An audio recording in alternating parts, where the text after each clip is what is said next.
नमस्कार दोस्तों, स्वागत है आपका हमारे YouTube channel target government job UK में। उम्मीद है आप लोगों की तैयारी बहुत अच्छी चल रही होगी। दोस्तों आज मैं लेकर आया हूं एक और महत्वपूर्ण रिवीजन क्लास, जिसमें हम यूकेपीएससी पुलिस कांस्टेबल, पटवारी, लेखपाल व फॉरेस्ट गार्ड परीक्षा के सिलेबस के आधार पर हिंदी साहित्य के महत्वपूर्ण कवि और इतिहासकार के बारे में जानेंगे तथा उनकी महत्वपूर्ण रचनाओं व उनको मिले पुरस्कार व सम्मान के बारे में जल्दी से रिवीजन करेंगे। दोस्तों साहित्य का यह दूसरा पार्ट है। अगर आपने पिछला पार्ट नहीं देखा है तो जल्दी से देख लें। और दोस्तों यह क्लास आगामी पुलिस कांस्टेबल, पटवारी, लेखपाल, फॉरेस्ट गार्ड आदि परीक्षाओं हेतु अति महत्वपूर्ण है और हमने इस चैनल पर वही वीडियोज़ अपलोड की हैं जो कि अति महत्वपूर्ण हैं, इसलिए प्लेलिस्ट में जाकर हमारी वीडियो को देख लें। उम्मीद है हमारे चैनल से आपको ज़रूर फ़ायदा होगा। और दोस्तों वीडियो अच्छी व हेल्पफुल हो तो लाइक करना ना भूलें और चैनल पर नए हो तो चैनल को सब्सक्राइब कर सकते हैं। तो चलिए दोस्तों शुरू करते हैं। दोस्तों इस वीडियो में हम हिंदी पद्य के प्रमुख कवियों के बारे में जानेंगे जो कि सिलेबस में दिया गया है। सबसे पहले हम कबीरदास के बारे में जानेंगे। दोस्तों संत कबीर का जन्म 1398 ईस्वी में वाराणसी या काशी उत्तर प्रदेश में हुआ था।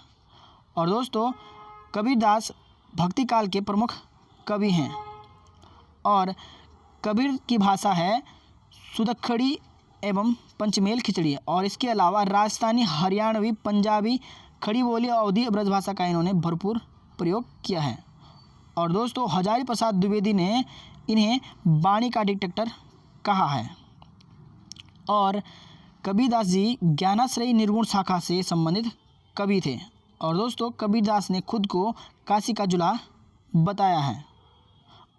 और कबीरदास के ग्रंथों की सबसे पहले खोज 1903 ईस्वी में श्री H.H. विल्सन ने की थी। और दोस्तों धर्मदास ने उनकी वाणियों का संग्रह बीजक बताया था, जिसके तीन भाग हैं, साकी, शबद और रमेनी। नेक्स्ट कवि हैं सूरदास। सूरदास का जन्म 1478 ईस्वी या 1483 ईस्वी में कासगंज या फिर राजापुर गांव उत्तर प्रदेश में हुआ था। और सूरदास कृष्ण भक्ति के उपास्य थे और इनके पिता का नाम रामदास था जो कि एक गायक थे और इनके गुरु का नाम वल्लभाचार्य था। और सूरदास का निधन 1583 ईस्वी में पारसौली में हुआ था। इनकी प्रमुख रचनाएं हैं सूरसागर, सूर सारावली, साहित्य लहरी, नल दमयंती और व्याहलो। और दोस्तों सूरसागर इनकी प्रसिद्ध रचना है जिसमें इन्होंने 1.25 लाख पद संग्रहित किए थे और अब 7 से 8 हज़ार पद ही मिलते हैं। और दोस्तों सूरदास को वात्सल्य रस का सम्राट कहा जाता है और इन्हें बाल चित्रण में श्रेष्ठ कवि माना जाता है। और इन्होंने अपनी रचनाओं में व्रज भाषा का प्रयोग किया है।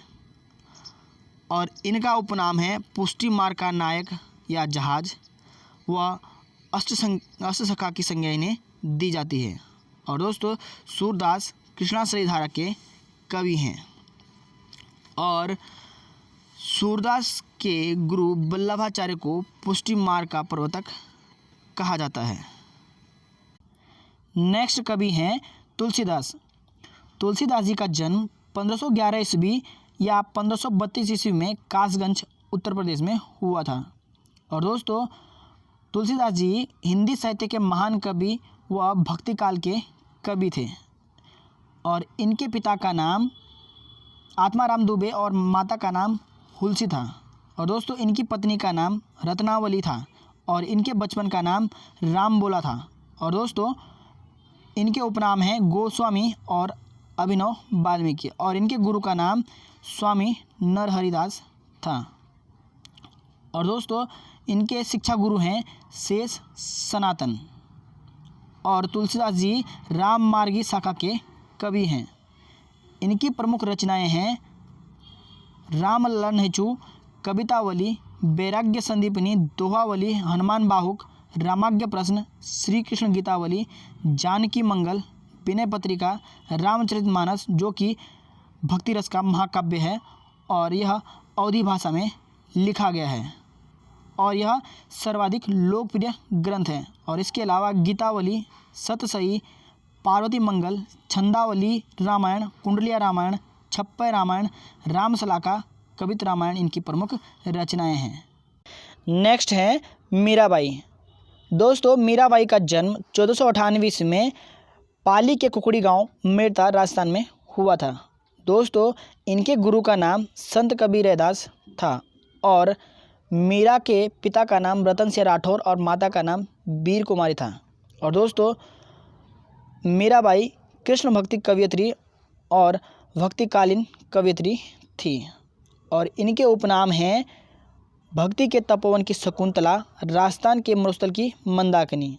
और दोस्तों, इनकी भाषा थी राजस्थानी मिश्रित ब्रज भाषा और इन्होंने अपनी रचनाओं में श्रृंगार और शांत रस की प्रधानता रखी है। और दोस्तों, मीराबाई सगुण शाखा की अनुयायी थी। इनकी प्रमुख रचनाएं हैं नरसिंह का मायरा, मीरा पदावली, गीत गोविंद का टिक्का, मीरा का अलमल्हार, राग गोविंद, राग सोरठ और गरबा गीत इनकी प्रमुख रचनाएं हैं। और दोस्तों, ज़्यादातर इन्होंने विरह गीत लिखे हैं और मीराबाई पर प्रमुख पुस्तकें लिखी गई हैं जो कि मीरा का काव्य विश्वनाथ त्रिपाठी द्वारा लिखा गया है और मीरा का जीवन अरविंद सिंह तेजावत ने लिखा और मीरा ग्रंथावली प्रोफेसर कल्याण सिंह शेखावत ने लिखा है। अगले कवि हैं रस खान। दोस्तों, रस खान का जन्म 1533 ईस्वी में या 1548 ईस्वी में पिहानी भारत में हुआ था और रस खान कृष्ण भक्त मुस्लिम कवि थे। दोस्तों, रस खान हिंदी के कृष्ण भक्त तथा रीतिकालीन रीतिमुक्त कवियों में रस खान का अत्यंत महत्वपूर्ण स्थान है। और दोस्तों, इनके गुरु का नाम विठलनाथ था और रस खान ने अपनी रचनाओं में भक्ति तथा श्रृंगार रस दोनों की प्रधानता रखी है। और दोस्तों, रस खान की भाषा थी ब्रज भाषा और ये भक्तिकालीन कवि थे। इनकी प्रमुख रचनाएं हैं सुजान रस खान जो कि सवैया छंदों में रचित है और उसके बाद है प्रेम वाटिका जो दोहा छंद में रचित है और इसके अलावा बाल लीला और अष्टयाम इनकी प्रमुख रचनाएं हैं। अगले कवि हैं जयशंकर प्रसाद। दोस्तों, जयशंकर प्रसाद का जन्म 30 जनवरी 1889 ईस्वी को वाराणसी उत्तर प्रदेश में हुआ था और जयशंकर प्रसाद एक उपन्यासकार, नाटककार और कवि हैं। दोस्तों, इनके पिता का नाम देवी प्रसाद साहू था और इनकी कर्मभूमि वाराणसी रही है। और दोस्तों, इनके उपनाम हैं झारखंडी या कलाधर और इनकी भाषा थी हिंदी ब्रजभाषा और खड़ी बोली। और दोस्तों, छायावाद की स्थापना जयशंकर प्रसाद जी ने ही की थी और इनकी छायावादी रचना खोलो द्वार 1914 में इंदू पत्रिका में प्रकाशित हुई थी। और दोस्तों, सुमित्रानंद पंत ने कामायनी को हिंदी में ताजमहल से संबोधित किया था। प्रथम छायावादी कविता प्रथम प्रभात 1918 में प्रकाशित हुई थी। और दोस्तों, इन्हें छायावाद के ब्रह्मा के रूप में जाना जाता है और इनकी एक प्रमुख चंपू काव्य है जिसका नाम है उर्वशी, जिसमें गद्य एवं पद्य का उल्लेख है। और दोस्तों, इन्हें प्रेम और सौंदर्य का कवि माना जाता है। इनकी प्रमुख रचनाएं हैं कामायनी, आंसू, लहर, कंकाल, तितली, इरावती जो कि एक इनका अधूरा उपन्यास है। और दोस्तों, इसके अलावा चित्राधार, कानन कुसुम, प्रेम पथिक, वन मिलन आदि इनकी प्रमुख रचनाएं हैं। और दोस्तों, इनके प्रमुख नाटक हैं स्कंदगुप्त, चंद्रगुप्त, ध्रुव सामनी और इनके अलावा राजश्री, कामना, एक घूंट आदि इनकी प्रमुख नाटक हैं। और इनके प्रमुख कहानी संग्रह हैं छाया, प्रतिध्वनि, आकाशदीप, आंधी और इंद्रजाल। नेक्स्ट कवि हैं सूर्यकांत त्रिपाठी निराला। दोस्तों, सूर्यकांत त्रिपाठी निराला का जन्म 21 फरवरी 1899 ईस्वी में दिनीपुर, पश्चिम बंगाल में हुआ था और सूर्यकांत त्रिपाठी निराला छायावादी कवि और आधुनिक युग के कवि हैं। दोस्तों, सूर्यकांत त्रिपाठी निराला छायावाद युग के 4 प्रमुख स्तंभों में से एक हैं। इनके पिता का नाम रामसाया था और दोस्तों इनका निधन 15 अक्टूबर 1961 ईस्वी में हुआ था। और दोस्तों इन्हें मुक्तक छंद का प्रवर्तक माना जाता है। इनके प्रमुख काव्य संग्रह हैं अनामिका, कुकुरमुता, आराधना, परिमल, गीत कुंज, अणिमा, गीतिका, अर्चना, सांध्य काकली, तुलसीदास, नए पत्ते आदि इनके काव्य संग्रह हैं। और दोस्तों इनके प्रमुख उपन्यास हैं अप्सरा, प्रभावती, निरुपमा, कुलीभाट, इंदुलेखा जो कि अपूर्ण उपन्यास है, काले कारनामे यह भी अपूर्ण उपन्यास है, और चमेली यह भी अपूर्ण उपन्यास है। और इसके अलावा इनके प्रमुख काव्य संग्रह हैं लीली, सखी, सुकुल की बीबी, चतुरी चमार। और इनकी प्रथम कविता है जूही की कली जो कि 1916 ईस्वी में प्रकाशित हुई थी। और दोस्तों इनके अलावा इनके और प्रमुख रचनाएं भी हैं। नेक्स्ट कवि हैं सुमित्रानंदन पंत। दोस्तों सुमित्रानंदन पंत का जन्म 20 मई 1900 ईस्वी को कौसानी बागेश्वर में हुआ था। और सुमित्रानंद पंत जी छायावादी युग के 4 प्रमुख स्तंभ में से एक हैं। दोस्तों इनका मूल नाम गोसाई दत्त या गुसें था और इनका उपनाम प्रकृति का चितेरा कवि है। इनके प्रमुख पुरस्कार हैं 1960 में इन्हें साहित्य अकादमी पुरस्कार कला और बूढ़ा चांद के लिए दिया गया था और 1961 में इन्हें पद्म भूषण सम्मान से सम्मानित किया गया और 1968 में इन्हें ज्ञानपीठ पुरस्कार चिदम्बरा के लिए दिया गया था। और दोस्तों 1938 में इन्होंने मासिक पत्रिका रूपाब का संपादन किया था और इनके निवास को पंत वीथिका कहा जाता है। और दोस्तों 1950 से 1957 ईस्वी तक ऑल इंडिया रेडियो में इन्होंने कार्य किया था और ऑल इंडिया रेडियो को आकाशवाणी नाम इन्होंने ही दिया था। और दोस्तों इन्होंने कहा हिंदी हमारे राष्ट्र की अभिव्यक्ति का सरलतम स्रोत है। और दोस्तों सुमित्रानंदन पंत जी ने लोकायतन सांस्कृतिक संस्था का गठन किया था और हार इनका प्रथम रचना है। इनकी प्रमुख रचनाएं हैं चिदम्बरा, युगांत, वीणा, युगवाणी, ग्रंथि, ग्राम्या, स्वर्णधूलि और गुंजन, ज्योत्सना, पतझर, कला और बूढ़ा चांद, लोकायतन जो कि एक महाकाव्य है और रजत शिखर आदि इनकी प्रमुख रचनाएं हैं। नेक्स्ट कवि हैं माखनलाल चतुर्वेदी। दोस्तों माखनलाल चतुर्वेदी का जन्म 4 अप्रैल 1889 ईस्वी को होशंगाबाद मध्य प्रदेश में हुआ था। और दोस्तों माखनलाल चतुर्वेदी एक प्रमुख कवि, लेखक और पत्रकार थे। और दोस्तों इनके पिता का नाम नंदलाल चतुर्वेदी था जो कि एक अध्यापक थे और इनकी विधा थी गद्य और पद्य। और दोस्तों इनकी मृत्यु 30 जनवरी 1968 ईस्वी को हुई थी और इनका उपनाम है एक भारतीय आत्मा। और दोस्तों 1913 ईस्वी में इन्होंने प्रभा नामक मासिक पत्रिका का संपादन किया था और इनकी प्रमुख रचनाएं हैं हिमक्रीटनी, हिमतरंगिणी, युग चरण, माता के चरण, समर्पण, कृष्णार्जुन युद्ध, समय के पांव, साहित्य के देवता, अमीर इरादे और गरीब इरादे। और दोस्तों इनके अलावा इनकी और अन्य रचनाएं भी हैं। और दोस्तों इनके प्रमुख पुरस्कार हैं हिमतरंगिणी के लिए इन्हें 1955 ईस्वी में साहित्य अकादमी पुरस्कार दिया गया और 1963 ईस्वी में इन्हें पद्म भूषण सम्मान से सम्मानित किया गया था। और दोस्तों 1943 में इन्हें देव पुरस्कार दिया गया था। नेक्स्ट कवि हैं गजानन माधव मुक्तिबोध। दोस्तों गजानन माधव मुक्तिबोध का जन्म 13 नवंबर 1917 ईस्वी को ग्वालियर मध्य प्रदेश में हुआ था और गजानन माधव मुक्तिबोध आधुनिक काल के कवि हैं। और दोस्तों इनका उपनाम बाबू साहब था और इनकी प्रमुख रचनाएं हैं चांद का मुँह टेढ़ा, भूरी भूरी खाक धूल।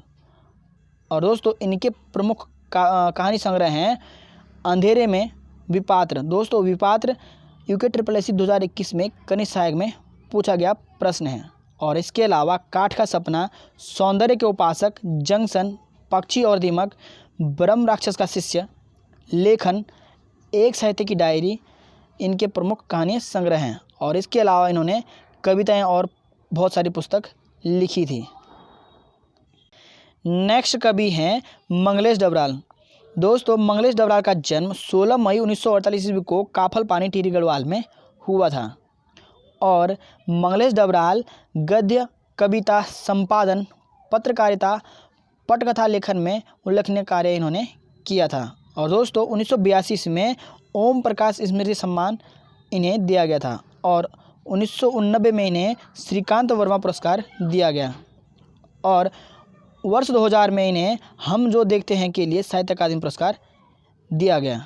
और दोस्तों त्रैमासिक पत्रिका पूर्वाग्रह में इन्होंने बतौर संपादक कार्य किया और 1983 ईस्वी में जनसत्ता में साहित्य संपादक का पद इन्होंने संभाला था। और दोस्तों इन्हें विकल स्मृति पुरस्कार एवं दिल्ली हिंदी अकादमी पुरस्कार से भी सम्मानित किया गया। और इनकी प्रमुख रचनाएं हैं पहाड़ पर लालटेन, घर का रास्ता, हम जो देखते हैं, आवाज़ भी एक जगह, नए युग में शत्रु, मुझे दिखा एक मनुष्य, कवि ने कहा। और दोस्तों इनका गद्य संग्रह है लेखक की रोटी और कवि का अकेलापन। और इनका एक प्रमुख यात्रा वृत्तांत है एक बार आयोवा। नेक्स्ट कवि हैं राजेश जोशी। दोस्तों राजेश जोशी का जन्म 18 जुलाई 1946 ईस्वी में नरसिंहगढ़ मध्य प्रदेश में हुआ था और राजेश जोशी जी एक पत्रकार, पटकथा लेखक व कवि हैं। और दोस्तों इन्होंने लघु फिल्मों में पटकथा का लेखन किया था और इनकी प्रसिद्ध बाल कविता है पानी बरसा। और इन्होंने 2 से 3 दिसंबर 1984 ईस्वी में भोपाल गैस त्रासदी पर भोपाल सो गीत लिखा था। और दोस्तों इनके प्रमुख पुरस्कार हैं 2 पंक्तियों के बीच काव्य संग्रह के लिए वर्ष 2000 में इन्हें साहित्य अकादमी पुरस्कार दिया गया था और इन्हें माखनलाल चतुर्वेदी पुरस्कार भी दिया गया था। और दोस्तों इनकी प्रमुख काव्य संग्रह हैं एक दिन बोलेंगे पेड़, मिट्टी का चेहरा, नेपथ्य में हंसी, 2 पंक्तियों के बीच। और इसके अलावा इनके नाटक हैं जादू जंगल, अच्छे आदमी और टंकारा का गाना। और एक इनकी आलोचनात्मक टिप्पणियों की पुस्तक है एक कवि की नोटबुक। राजेश जोशी जी की प्रमुख कहानी संग्रह हैं सोमवार और अन्य कहानियाँ और कपिल का पेड़। और दोस्तों इनके प्रमुख नाटक हैं जादू जंगल, अच्छे आदमी, टंकारा का गाना, एक कवि की नोटबुक, जो कि एक आलोचनात्मक टिप्पणियों की पुस्तक है। तो चलिए दोस्तों इस वीडियो को यहीं एंड करते हैं, मिलते हैं एक नेक्स्ट वीडियो में। तब तक खूब रिवाइज कीजिए। जय हिंद, जय देवभूमि।